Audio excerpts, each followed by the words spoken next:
2. You know, somebody on YouTube had said they wanted the real story.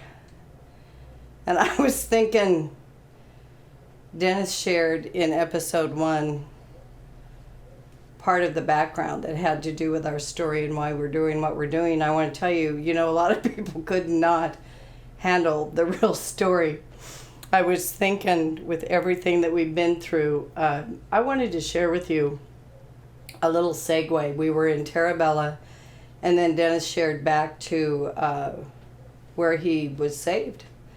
And that happening and what led us to a life of relationship where basically for 42 years we have tried with everything in us to help anyone who's broken or hurting. And to pick up where he had left off is that back when we first met in 1978, it had been almost 7 years that he had spent in time from Vietnam in his car, here, there, wherever. But when we met, I had no clue the fullness of his background. And I had partied and I had been through a lot of tough stuff, but I was not in the same place addictive-wise as he was, having to do with drugs, having to do with the violence and some of the things that he carried from his service. And so I was falling in love, loved his heart. He would share things that I had been, when I had been down in Los Angeles, I had met very famous directors and people and celebrities that basically would kill each other to climb a ladder to look like something on film that they weren't in their personal lives. And I found it pretty disgusting.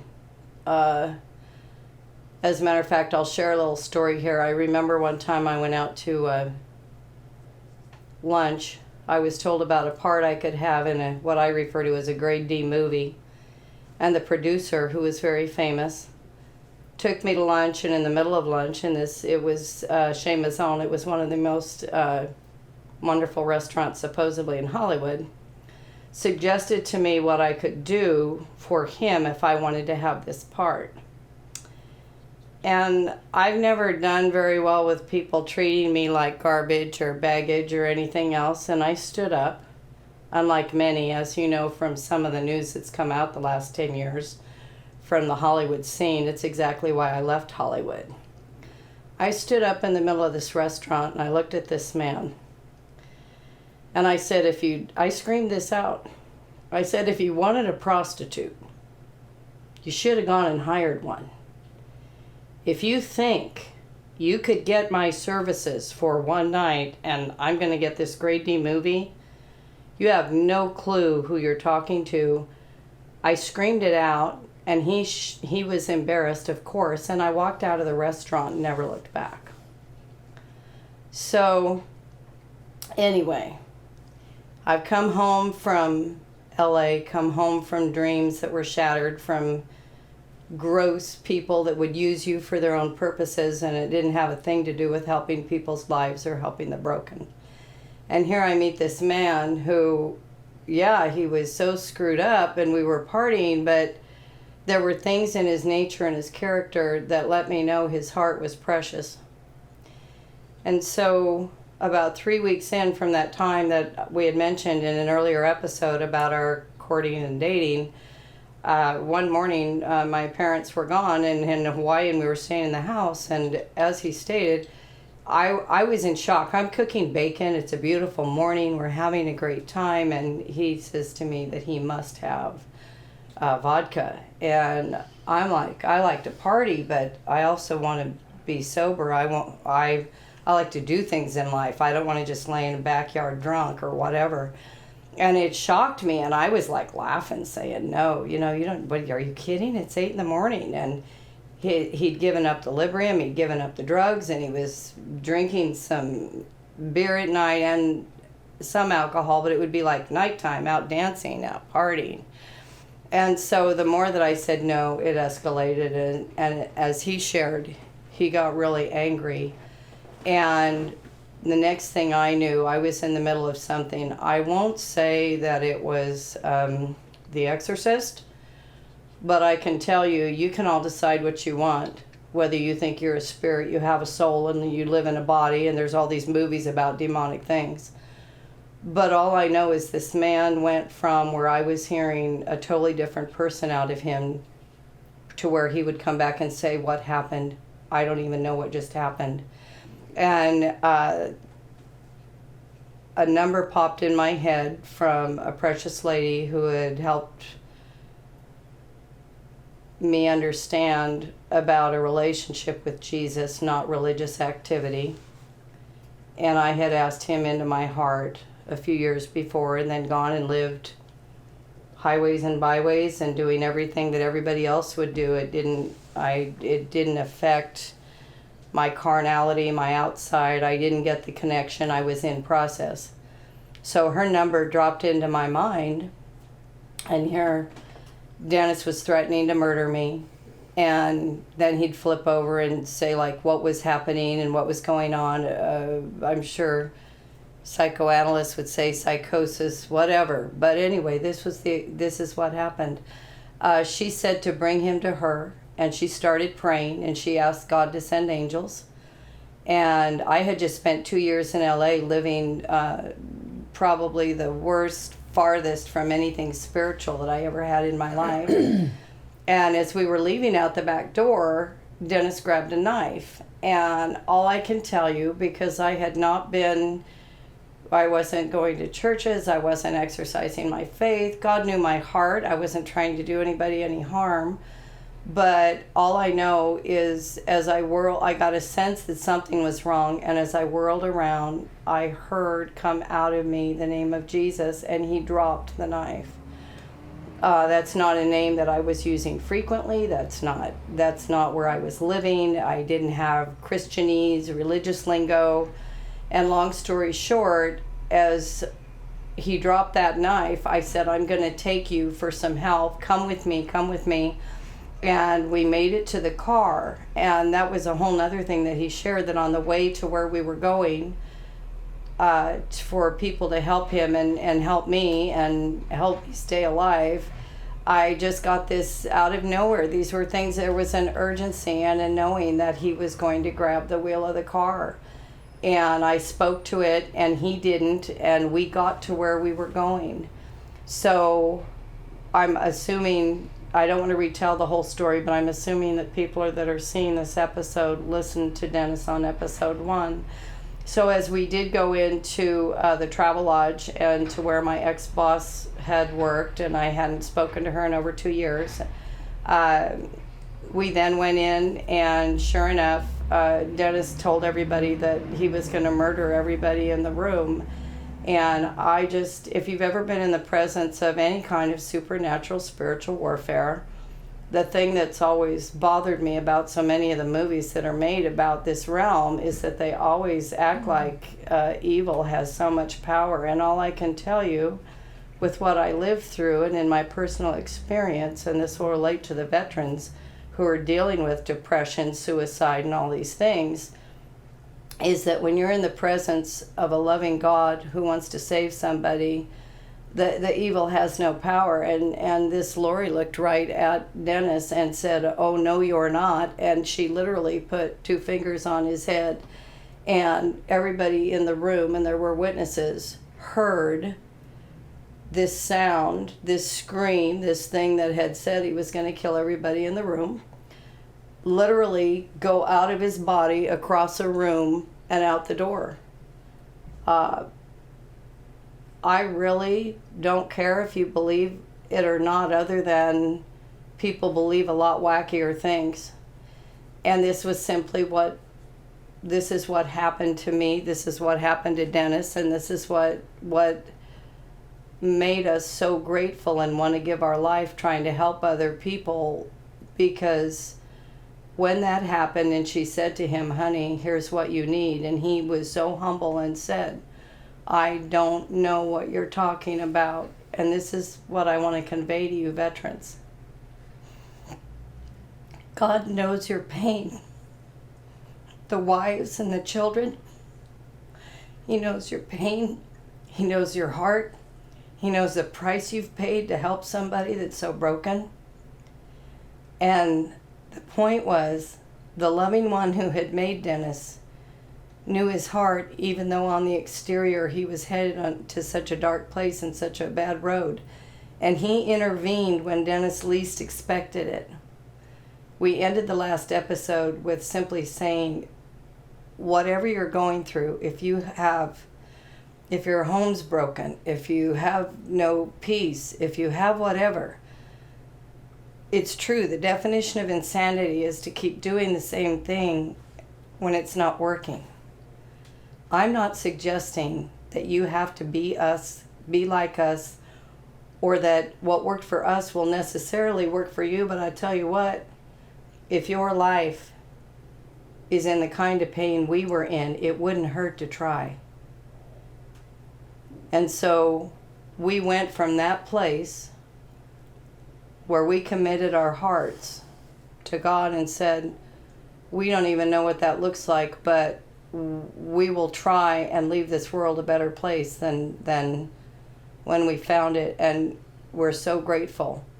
So here we were back in Terra Bella, and from a wife's perspective, it's so interesting as I was growing during all these different times, and as a wife and as a spouse, through the story and through the pain of having somebody saying, you know, I'm going to go to the store and not show up for 4 hours. The pain of having treasures like your children and wondering, when is your best friend going to wake up? And how to survive the process of the journey. And all I can tell you is, for me, same thing as what happened to Dennis, for me, my reliance and my focus became asking God in heaven how to deal with the plate I was handed, give me his insight and his love for this broken person, and give me wisdom to know how to be the best help and be the best, kind of person that I could be. And the most interesting thing that I really want to share is that prior to the time that Dennis shared in the last episode, that he gave away the Harley and then got the truck and was still having such a tough time with trying to soothe the inside pains with the addiction of alcohol and misuse of alcohol and all these things, was that during this time when I really hit my knees and got gut honest, and for years I had tried to fix my husband and fix his problems and do God's job, so to speak. And you know what? It wasn't until one day I got the thought and the knowledge that if I would just be love, stop talking rules and programs and all this crap and religious verbiage, but if I would simply be love extended to him, maybe there was something in my life that he would want. Maybe he would get it. And years later he told me, he said the conviction, and he mentioned that, the conviction of coming home to somebody who wasn't screaming at him for being late or telling him off or this or that. But I literally, if he came home raging drunk, I would grab the kids and go to another room. If I had to say, oh wait, I got to go to the bathroom, if I had to hide in the bathroom a half hour until he passed out, I would not fight with the man. I would not condemn this man, because obviously he was beating himself up worse than anybody else could because of what was going on. And so during those early years and some of the things we've shared with you,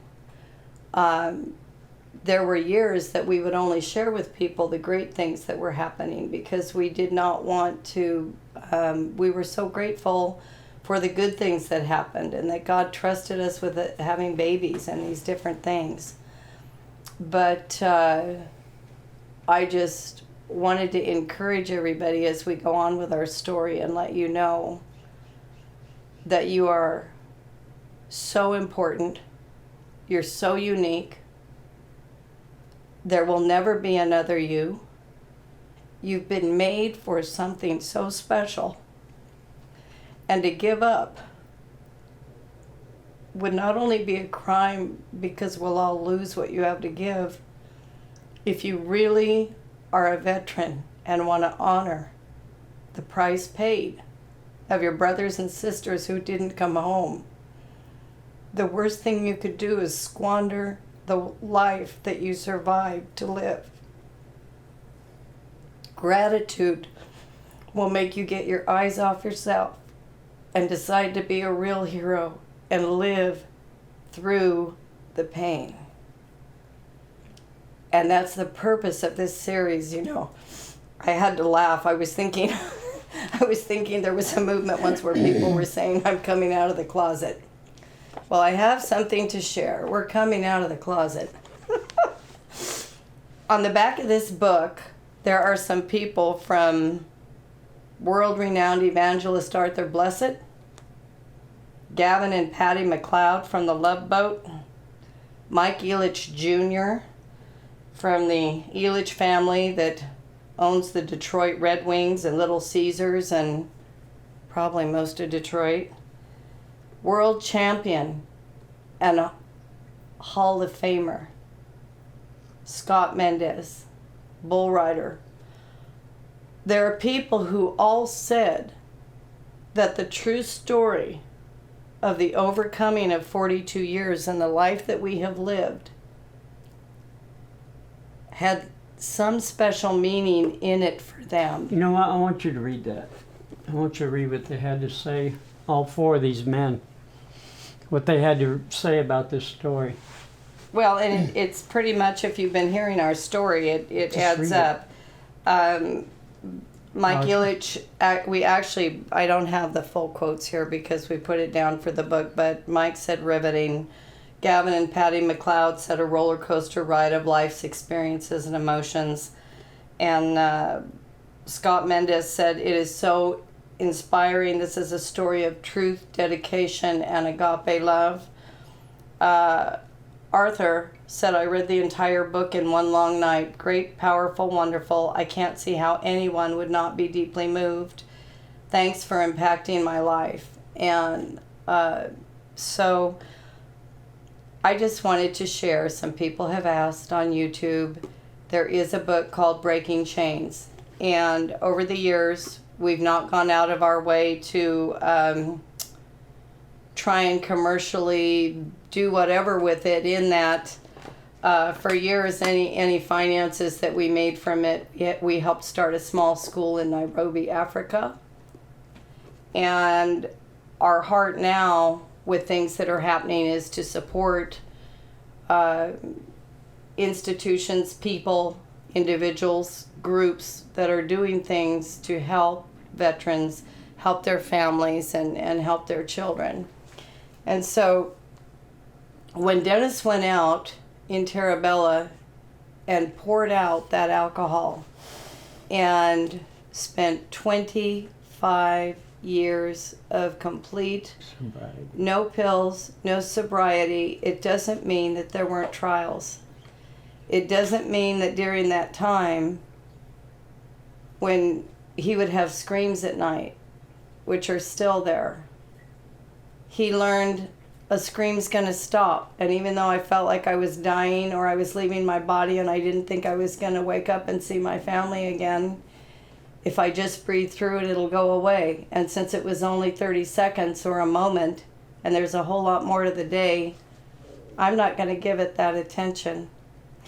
And so here, as he had shared, there were things happening in Terabella where here we had asked God to lead our days, but it was a journey and it's a process. And that's what we want to share with the ongoing story with you, is that, you know, it's a relationship. It's just like a relationship, and you don't meet someone and get to know them like overnight. You have to spend time together. You go have meals together. You find out if somebody has character or integrity, How do you find that out? Well, you see what they do when nobody's looking. You see who their friends are. You see what's important. Open their checkbook. See their giving. See what they support. See what's important to them. And so this thing about coming out, I just want to share with you as we go forward with the story. The one thing that Dennis and I hate with a passion is religion. And our definition of religion is where people come up with a bunch of rules and men try and rule men. And I don't believe we were created for that. God made every man to want to hear his voice and to be independent. And because we do want to touch everybody's life and just share with you what worked for us, it may not be your story and it may not be what worked for you. But again, if you're hurting, don't ever forget that definition of insanity. Because if it's not working, stop it. You know? I mean, if you start a business and no money comes in, you have to stop it. If the dog keeps getting out of the gate, you got to fix the hole in the fence. I mean, you know, you got to change some things. But so here we were in Terabella. And we had these 2 babies, 6 folks, and now my husband has said, enough. And he has poured out his hiding bottles, his little bottles from all over the place, and said, whatever, you know, he had cried out with all of his heart and said, I don't understand why it's taken this long. And sure enough, life got sweeter and sweeter, and we got more on the same page. I want to share a little bit about Arthur Blessed. You're probably wondering how we know him or where he came to do a forward on our book. I was watching TV. I used to go out. We had a big, beautiful swimming pool in Terabella. And every Wednesday night, these guys would come on and they would be ministering. And at the time, I needed a lifeline. I was still messed up on drugs. So I started looking forward to this. And so I'd watch it all the time. And I saw this man come on, and he was going to be preaching in 5 minutes. So I'm watching. So, okay, this is Arthur Blessed, and he comes walking out. And the guy has Levi's on, tennis shoes, and a t-shirt. And immediately I thought, I like this guy. And so instead of walking to the podium where they sit their big Bibles on and they do what they do, no, it's good for some people, not good for me. But anyway, because I like real, okay? So this guy came out. He had a Bible, but he sat down on the steps. This huge place, huge stage, and he sat down on the steps and started to begin to share. Mm-hmm. And I thought, this dude's cool. I like him.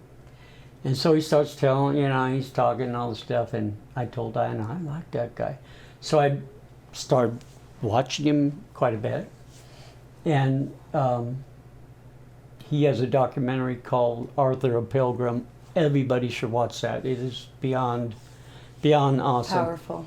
But he was going to be at this convention. And of course, I wanted nothing to do with anything that had to do with religion. We had 6 folks in our home. They were infirm, they were in wheelchairs, and, I'd hear people say, I got to go to church, go to... And I remember saying to God, as for me, I said to God, that isn't me.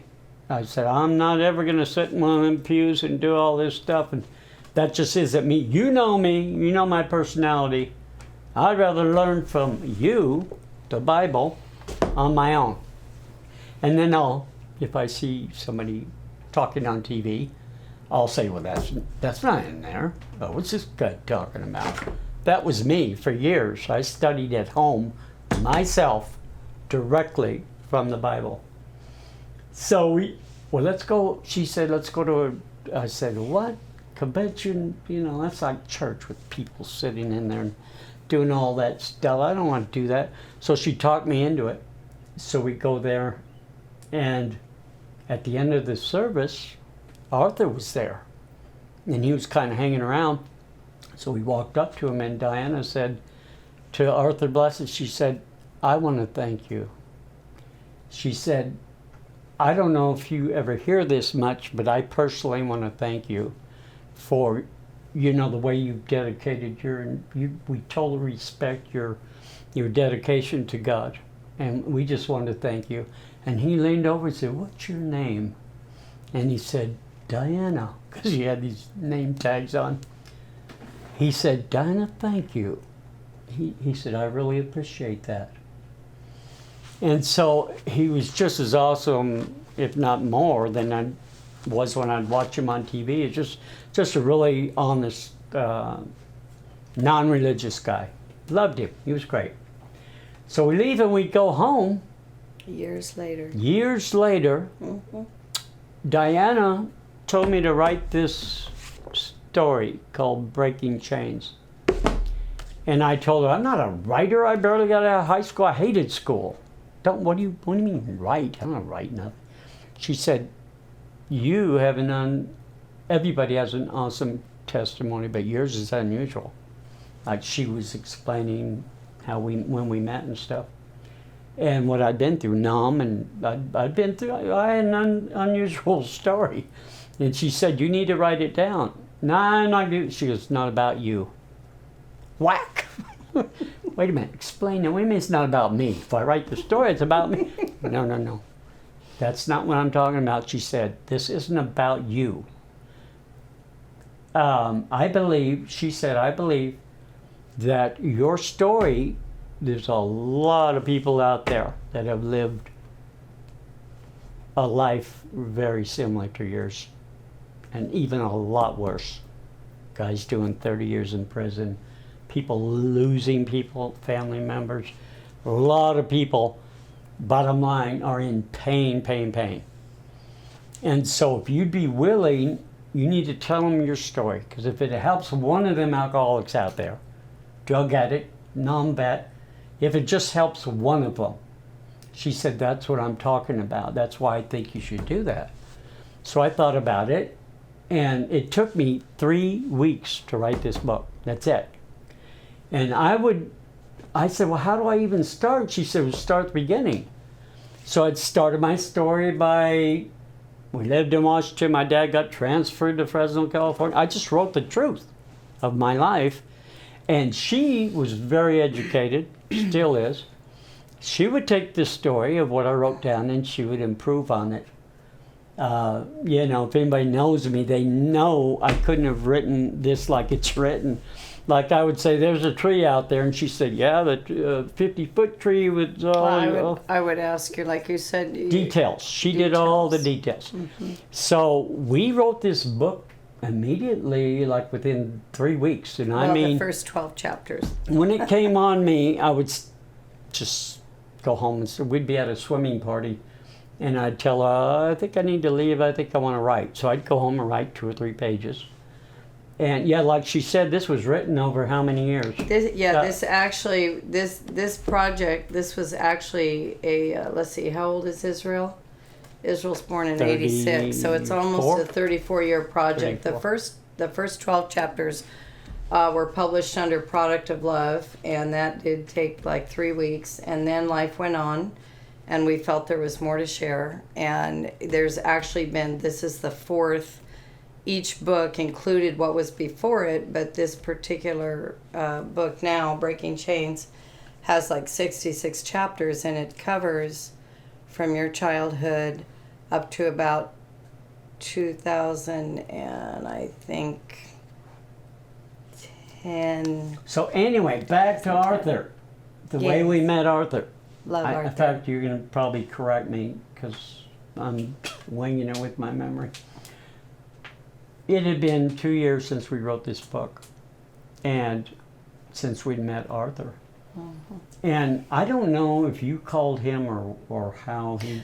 Oh, How do you get our phone well, number? what you just mentioned, Yeah. the documentary Arthur Pilgrim, which showed it was like a National Geographic. It actually was an amazing piece of work that showed he's a highways and byways one-on-one type of guy that spent his life trying to share his heart and his faith. And in this documentary, he walked through 56 wars. The man survived unbelievable stuff. There were true stories about, and on film, him meeting Yasser I think Arafat. 56 countries now wars. No, 56 whatever, wars. whatever. He's actually walked through all the countries in the world, but from Yasser Arafat to Gaddafi to you name it, he was taking the love of God to everybody, the opposite of what a lot of people picture believers as or Christians.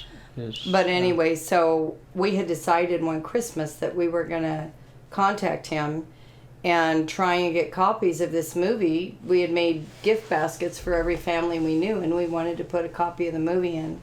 So I had called and surprisingly had gotten a phone machine that said, "Hi, this is Arthur Blessed. Leave a message." And I thought, well, that's weird. All these big fancy ministry stuff always have a slew of people working for them. And then it was a few, feel free to carry on, but it was like a few weeks later, the phone rings. I'm gone to the store. And So the phone rings, and she had a gift basket business, or we did. And I would do little trinket things with glue, and she'd stick it on the basket. So I'd sit for hours with this basket on my lap, and my duties were to glue the name tags or whatever she wanted me to do. And I would sit there when my brain worked. It was therapy, and it was great. I just glue this stuff on. Great help to her. The phone rang. Phone rang. I'm busy. I never answer the phone. Didn't answer the door. Black glasses.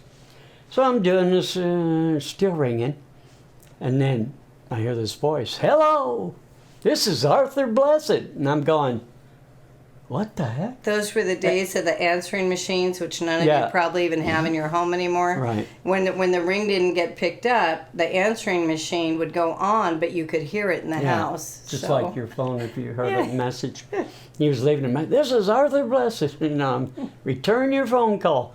And I thought, if I don't answer that, Dinah's going to kill me. Yes. I had no desire to talk to him. I don't care who it was. I'm doing my shtick thing. Try, "Hello? Hey, is this Dennis?" "Yeah, I guess it's Dennis." "This is Arthur Blessed, blah, blah, blah." And I can't even remember what he talked about, but he's talking, obviously he's probably talking about his CD you're talking about, thanking us for DVD. whatever. So he's telling me all about that, and I said, "Hey, by the way, Arthur," I said, "would you be interested? I started a book, and I'm writing my life story. Would you be interested in looking at it? You know, it's not very long. Probably take you 2 hours, whatever." "Oh, I would love to." Trying to talk right. "I would love that. Send it to me." "Oh, dude, okay. Cool. I'll send it to you." "Okay, bye, Arthur." He hangs up. I tell Diana, and of course she's beside herself. And so we sent him the book. It was actually a manuscript, and we sent the manuscript, and he felt convicted. He told us later. He felt like he needed to read it immediately, which he did, and then he sent us back the most beautiful note, and I wrote, wait a minute. He was going to a missionary trip. Africa or something, and he said, yeah, God's. He told us this later. God smacked him upside the head, and he says, "So, big shot, I send you one of my servants, and he has a story, and you won't read it, and you haven't read it." So Arthur got chastised by God. And he says, "Okay, Lord, I'll read it on the way to Africa," or whatever. And he told us this. And he started reading it, and that's what the quote is on the back. I couldn't put it down, and I read it all night long. And he said, he said we impacted his life and thanked us profusely. And then there's tons of more story down the road about Arthur and our friendship. But I just thought maybe they'd want to know how how he would do a forward for us on here, and we'll get to all that in another time, right? Sure. See how this works. Yeah. So there we are in Terabella. Arthur had a great impact on us, and that he was very real. The lady who had shared in helping us get free had an impact. And finally, the day came that I got the news that I was pregnant with baby number 3. And right around that time, Dennis and I were both feeling a shift out of the care industry business. We had actually started in 1980. This was 1986, about 1986, end of 85. And so we were ready for change, and we had an offer to go to the Midwest and help some people there with a project they were working on. Kansas. And long story short, we finally left our Terabella, our beautiful place of growing and pain and just all kinds of things that happened. But Journey on. Journey on. So we hope that if you have questions, if there's something we haven't made clear, feel free to ask. So grateful that you guys are Thank you. supporting us. Thank you for watching. And you are giving us the inspiration to keep sharing our story and putting it out there. And there's a lot left, so stay tuned. It gets crazy. Yeah. So It gets crazy. So be blessed, and thanks for watching. Thanks.